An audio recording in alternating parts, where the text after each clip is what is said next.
I've spent quite a lot of the last 9 months going deeper and deeper down the Super Mario 64 ROM hack rabbit hole, and if there's one thing I've learned, is that the best hacks always seem to ask the same question. What if? Like, what if Super Mario 64 was more like a Metroidvania, one that specifically takes Mario away from his own familiar locations and puts him into a big interlinked multiverse? What would that be like?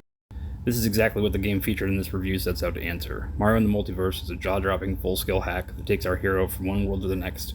It boasts over a dozen different power-ups that are unique to each different world. It was a collaborative effort that was made by over a dozen different modders. The fact that this final product came out to be so cohesive and polished is proof of their expertise with Super Mario 64 ROM hacks, and they deserve all the credit in the world for what they managed to do with this thing. So, as so many Mario 64 ROM hacks often do, this one begins with Princess Peach's birthday party.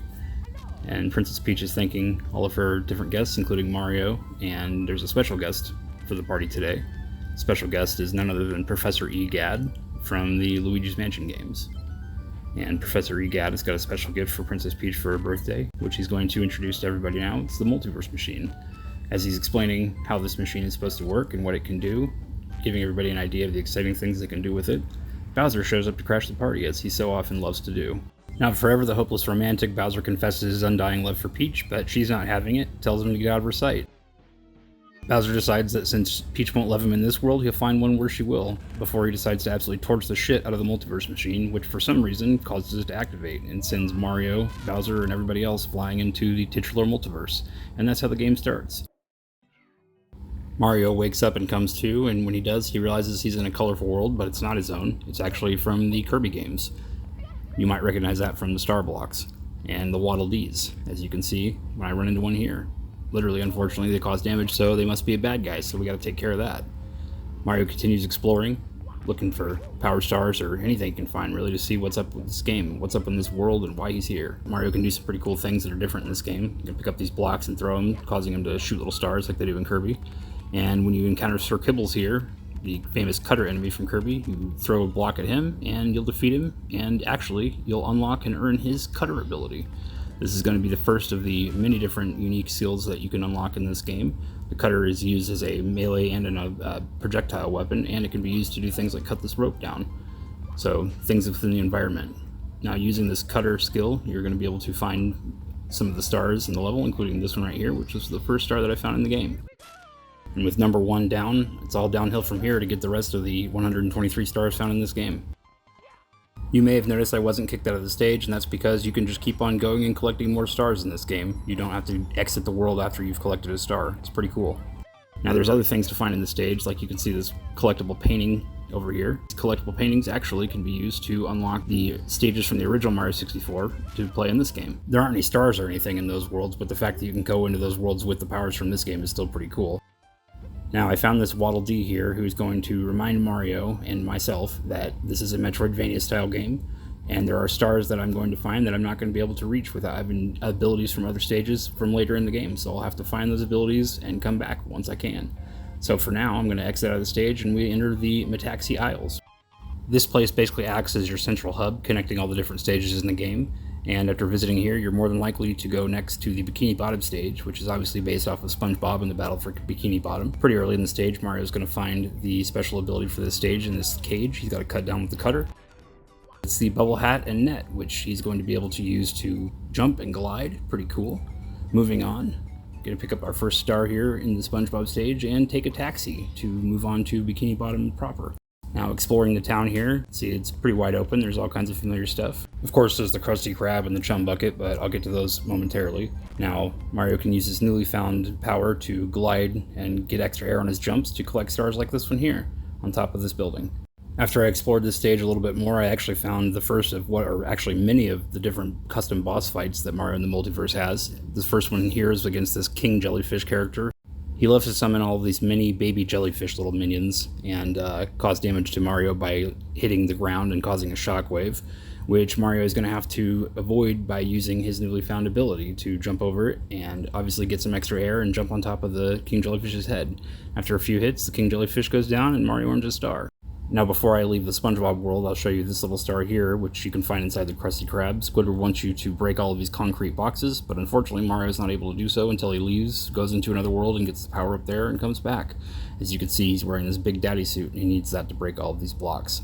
Now, Mario does collect a bunch of different abilities in the game. As you can see here, this is the menu with all the different ones. I'm showing it to you mostly so you could see it for an example, but also because for some reason my version of the ROM hack messed up all the icons and they're not actually correct. It's not really a big deal or anything, but it was a little bug that I found in the game and I couldn't really seem to do anything to take care of the problem, so I just eventually had to kind of get used to whatever the icons were.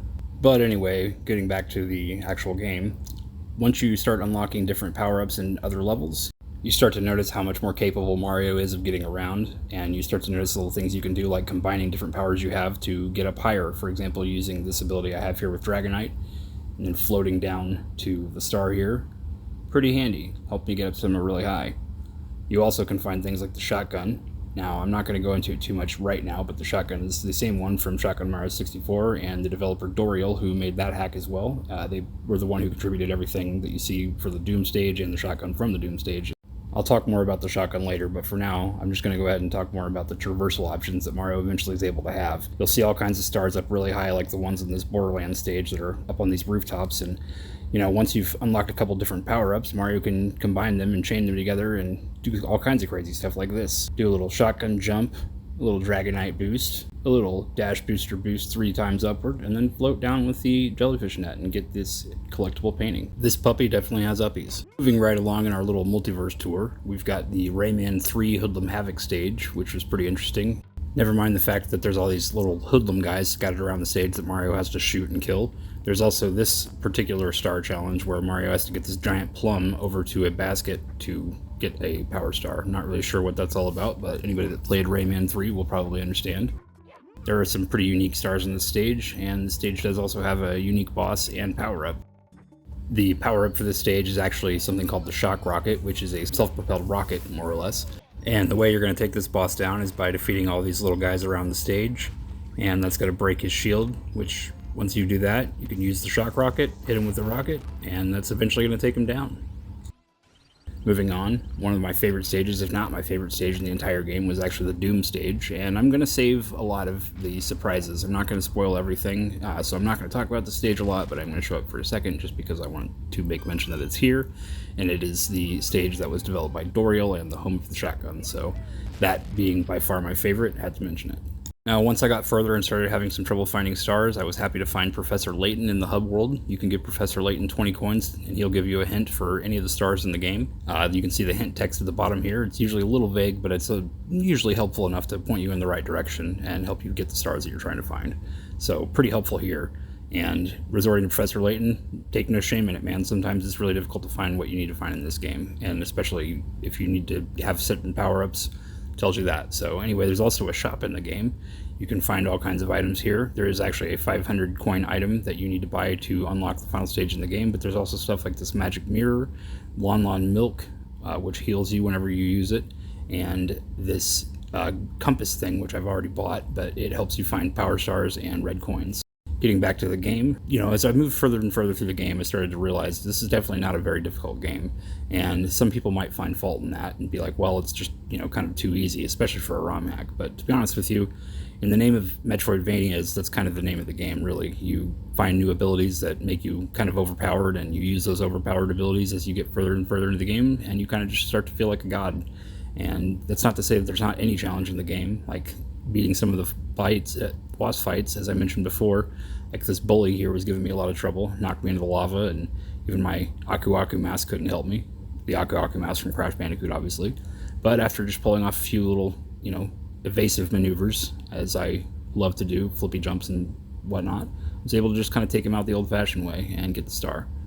Another boss that gave me some fits was this Class C Guardian in the Environmental Station M stage, which is slightly based off of Metroid. It's not Metroid, but it looks like it. Anyway, this guy basically would pepper the stage with bullets and make it really difficult to get my reticle targeted on him and get a shot off, let alone a couple. But once I was able to finally take him down, he exploded, and rather than giving you a star, the reward for beating him was the power-up for this stage, which is actually the dash booster, which I mentioned before. This thing gives you 3 pips. You can jump vertically or horizontally with it. It's pretty cool. I'll show it off right here as I get up this vertical shaft. Just a couple quick jumps, and I'm already up there. So this tech is pretty overpowered, to be honest with you. It's why it comes so late in the game, but again, as I've mentioned, that's part of the fun of Mario in the Multiverse. It's just using all these different powers and abilities that he has and finding the different stars that are in the different worlds. One of the different worlds that I thought was really crazy was the fucking hamster ball stage, where Mario finds a Mario-sized hamster ball that he's going to be able to use to roll around, you know, as one would do in a Zorb or just a giant hamster ball. And so this stage has all these different warp pipes. They correspond to different colored stages, like this blue one here. Now, the idea is to use the marble, or the hamster ball, or the monkey ball, or whatever you want to call it, the Mario ball, to get to the bottom of the stage and collect the star. Now, obviously, you're supposed to do that the classic way, but, you know, if ball physics are giving you fits, you can just kind of cheese it by using your power-ups like this, using the jellyfish net to float down here, and, you know, kind of take some of the hard work out of it. Why not? If it works, it works. This is kind of the thing about Mario and the Multiverse that I really found myself enjoying is, you know, the game gives you these moments where you don't exactly have one option to solve the problem. You can have a couple different ones, but just the fact that it's a little open-ended and doesn't really steer away from giving the player a little bit of a power trip. Although some of the references, like this one here, to, I believe, The Walking Dead, this stage, I believe, is based on The Walking Dead. Some of them flew over my head, but didn't really stop me from having a lot of fun in the game anyway. They have so much random stuff here, like this Walking Dead level and this Bond level. It's really impressive. At this point, I really didn't have much further left to go in the game, and I actually found the final power-up that I needed to unlock in the 007 From Russia with Love stage. It's this gadget watch, which is primarily used for activating switches and, you know, doing environmental things. It's not really something that you're going to use for any offensive capabilities, but still pretty neat, and gives Mario these awesome shades. There are also a few sections of the game where you have to use this item to see invisible platforms that you otherwise wouldn't be able to see to get to certain stars. Now, the boss character for this stage is actually this helicopter here, which you have to use the shock rocket to destroy. Pretty cool to see kind of an explosive fight like this in a Mario game. It was definitely pretty cinematic. Anyway, in the stage, Mario can find a boat key, and when you use the boat key on this boat, you can go around the little harbor area here and collect these red stars and shoot at the sniffets that are in the air, trying to shoot you out of the boat. Moments like these are really just so unique and so fresh for a Mario 64 hack that, I don't know, man, I was just really impressed with what they were able to pull off with this game. I was having so much fun with the game that I didn't even notice that I was 10 stars past the threshold for unlocking the final stage, so I went back and did that. I gave Egad the Atreus artifact, and the 80 stars needed to get to the final stage, and we begin the final stage of the game, which, like any good Metroidvania, is basically a gauntlet of different platforming and combat challenges that are using all the different abilities that Mario has collected throughout the game, like the Aku Aku mask here to get through all these nitro boxes, and a shotgun to take care of enemies, like this hoodlum here, pretty cool. One of the cool parts of the stage I really enjoyed was using Dragonite to get up these high platforms, and nearing the end of the stage here, you're going to use the Inkling ability to travel along these ink trails up the wall. This is actually one of the parts that gave me the most bits of the entire stage. I really enjoyed the final stage of the game, but I will say I even thought it could be more difficult if they wanted to. But anyway, as I get to the very top of the stage and take out these bad guys with my shotgun, I reach the final platform and I meet the deity Atreus once and for all. Atreus is pretty chill, honestly. He's pretty much just ready to give Mario whatever he wants and send him on his way. Unfortunately, Bowser shows up again, and as he tells Mario, he has traveled to thousands and thousands of universes to see if he could find one where Peach loves him. And of course, he can't find any of them, and he's pretty damn pissed about it and wants to take it out on Mario. I guess it's good to see Bowser having his big villain energy for once, but Atreus says that since there is a dispute, how it's going to work is there will be one-on-one combat, and the victor will earn his attention. So Bowser and Mario begin their fight. In phase 1 of the fight, Bowser jumps into the Eggmobile from Sonic the Hedgehog. He floats high above the platform, trying to hit Mario with his little swinging ball attachment, and you just gotta jump up in the air a couple times and hit him and knock him down. That'll take care of him for phase 1. For phase 2, Bowser transforms into this character from Undertale or Deltarune, I believe, and shoots these beams of light and projectiles at Mario. It's really hard to dodge these and gave me a lot of fit. Just kept shooting at him, and phase 3 begins another shoot and dodge stage. I'm not really sure what the costume's from or what Bowser's doing here, but go ahead, you do you, King. And this part of the battle actually kind of becomes something like a bullet hell. As you can see here, there's just projectiles everywhere. And at one point I decided I'm just going to quit trying to jump and, I'm just going to start spraying and praying here and try to take Bowser down. So a couple shots later, he's finally going to go down and transform for stage 4 of this really long boss fight. It's pretty exciting though, to be honest with you. I was having a lot of fun. Now in stage 4, Bowser actually pulls out of the Mazamune, gets that slick silver hair, comes at you with his sword. And I was really unsure of how to do this, even though there's the help text at the bottom of the screen, but basically you just have to parry Bowser's sword slashes until you basically tucker him out. There is a 5th phase to the fight, but unfortunately I didn't get footage of it my first time. I did finish the game, and we're going to go ahead and just roll the credits, because we're not done here.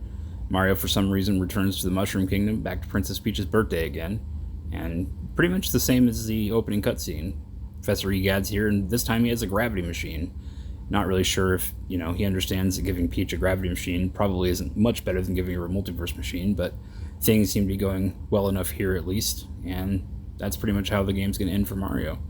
We cut to Bowser, who's in his castle, we assume, at least that's what it looks like, thinking about things, pondering about his obsession with Peach, and knowing that he's never going to be able to get Peach in this lifetime. And he seems somewhat content. It's kind of sad, honestly. Now, I won't go into it too much, but I will say that for some reason getting this ROM hack to work at all, I don't have all the stars, maybe a real pain in the ass for me. It actually took me quite a while to do. When I finally did, I really had a hard time putting it down, but seeing this ending, I really wasn't very satisfied, and I thought there's got to be more to it than that. I mean, I realized that I didn't get all the stars. I only had about 90 of them when I beat the game, so, I started to kind of think about it, and it didn't take a whole lot of motivation for me to decide I'm going to go back and, fuck it, let's get 100 stars, or, you know what, in fact, maybe let's just get all the stars. I really enjoy this hack. Who knows, maybe we'll get a cooler ending, and probably going to have a lot of fun along the way anyway, right? So, yeah. I decided I was going back to all the stages, getting all the stars, and luckily Mario, who is a man of so many hats in this game, he's full of so many unique abilities, this was not very difficult for me to do, and again, the level of difficulty for this ROM hack is pretty casual, to be honest with you, especially for a ROM hack. So, casual players of Mario 64, just like hardcore ones, will be able to pick up this one up and play it and have a lot of fun. And speaking of fun, I was having a lot of it going back and beating some of the bosses and finding stars that I hadn't gotten yet. Like this one here, Marks, he's from the Kirby stage. Kind of weird that it took me so long to go back and beat the boss from the Kirby stage, but yep, took him out. He went down pretty easy. I also picked up the last star in the Kirby stage, which used the shock rocket propelled missiles again to hit these switches. You have to just find all these different switches to unlock the star. I liked the challenges that used the shock rocket. It was a little cumbersome at first, but once I got used to it, it was neat, and, just something really different from Mario 64. Anyway, it's not like it's a challenging star to find, but it's just definitely one of those that you can't get the first time through here because you don't have this power, and, once you do finally get it and come back, it's just kind of cool to see how they implemented it into the stage, so pretty cool overall. But anyway, I'm going to go ahead and just move on. Once I had gotten this star, I went back to the Bikini Bottom stage and used a couple different power-ups actually to unlock the ability to try this challenge here, where you need the Pizza Tower armor to hit these switches and complete this switch puzzle. But before that, you actually need the power-up from Borderlands to even get into this building. You have to use the ability that lets you phase through walls to get into this building. I struggled really hard with the fight in the Pokemon world against Ho-Oh here, and I didn't realize until pretty long after I'd started that you had to fling Dragonite at Ho-Oh and hit him while he's in the air. I didn't realize that you fling Dragonite after you use his power, but anyway, for star number 100, I was in this Splatoon stage and realized that I could shoot this blimp out of the sky after taking control over this stationary gun. It's a little pea shooter thing. Not really sure what this is all about. Again, this is one of the references that completely went over my head. I never played Splatoon and not really sure about anything about it, but anyway, I unlocked the 100th power star with this one, and getting star number 100 really motivated me. What didn't motivate me and scare the shit out of me was in this stage here, the Walking Dead stage, this big guy. He comes out of nowhere and chases you down, and your natural reaction is going to be just to run as fast as you can, and that's good because if you don't get away from him, he's going to pick you up and he's going to grab you and he's going to squish your brain like a fucking grape. This guy cracked me up. Absolutely hilarious. Another cool star here in the Katana Zero stage using the shock rocket. I'm going to shoot the rocket up this vent shaft and bring it down and hit this goon in the back of the head. And, pretty cool. This unlocks a star for me. One of the last ones that I found in this stage. Pretty cool stage overall. Again, one of them I don't want to spoil too much, but the last boss character that I had to fight was the Goliath Jelly in the Environmental Station M stage. This is a pretty tricky fight, not too entirely different from the giant jellyfish in the SpongeBob stage, but he does have some wacky beam attacks that can really hurt you. But anyway, after a pretty quick fight, he goes down, and rewards me with what I had thought was my second to last star. I didn't realize at this point that there were 123. I thought there were 122, but fall down this long vertical shaft underwater all the way and pick up the star number 121. So in my head right now, I'm thinking I've got one star left, and it's going to be one that's tough. I've been saving it. It's the P challenge in the Pizza Tower stage. Pepperman gives you the P challenge and challenges you to complete the level by keeping your combo up and earning the P rank, just like you would in Pizza Tower. And he makes sure to tell you that he doesn't think that you have what it takes. So, with that in mind, let's get this P challenge underway. And in my head, I thought I was getting the last star, so I put everything I got into it and got through the stage. You can see the P meter down at the bottom left. You have to keep that full by the time that you get to the end of the stage, or you'll fail. Now, doing this, you basically just have to collect items and avoid enemies and avoid damage, but you also, once you get to the midpoint of the stage, you have to turn around and come back, just like in Wario Land and in Pizza Tower, and avoid this little green floaty guy who I missed by the skin of my teeth to get the star, and unlock the final star. Or so I thought. Pepperman gives it to me. I look him dead in the eyes. What a disgrace. And I pick up the star. So I thought I was going back to beat the final boss with all the stars, and I realized that I needed the red coin star from this part of the world, so I got all the coins, and there it is, the final star in the game. I was pretty excited. Haven't had this moment in a very long time. 100% completion. Let's get it. Star 123, baby. Mario in the Multiverse on the way to being 100% completed. So moving along, we're going to just enter the final part of the world here and talk with Atreus again. Move through Bowser. I kicked the absolute shit out of him this time, and this is actually part of the footage of the 5th phase I didn't have before. You have to break these crystals on his body, and you have to shoot the ones that are on the ground to weaken him if you're unable to shoot the ones on his body. You can see here, he can shoot you with these eye lasers. Pretty tough, but honestly, he was much easier than the bullet hell form of the fight, so after shooting their little crystals off of him and taking care of him, that's it, baby. That is another Bowser down. Mario in the Multiverse complete. Mario is the victor. And Bowser crumbles right in front of his eyes.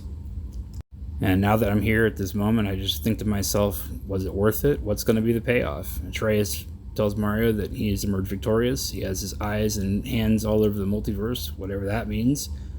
Do what thy will. And I guess thy will do nothing different. That's it. That's the game. Now, if I sound disappointed, first of all, I'm sorry, but second of all, it's just because the game had to end at some point, I guess, and that's really the thing that's too bad. This is such a fantastic ROM hack of Mario 64. I don't really think there's anything else to it, at least after watching the ending a couple times, but that's kind of the way she goes. I still had a fucking blast with this game, and I walked away from it with full completion, feeling well beyond satisfied and well beyond impressed with the entire experience. That's going to wrap things up for this review. This is definitely a prestige ROM hack that any fan of the original game should be able to pick up and enjoy without a second thought. And obviously at the price of free, it's not like you have much to lose. You've got a lot to see and enjoy here, and a lot to gain.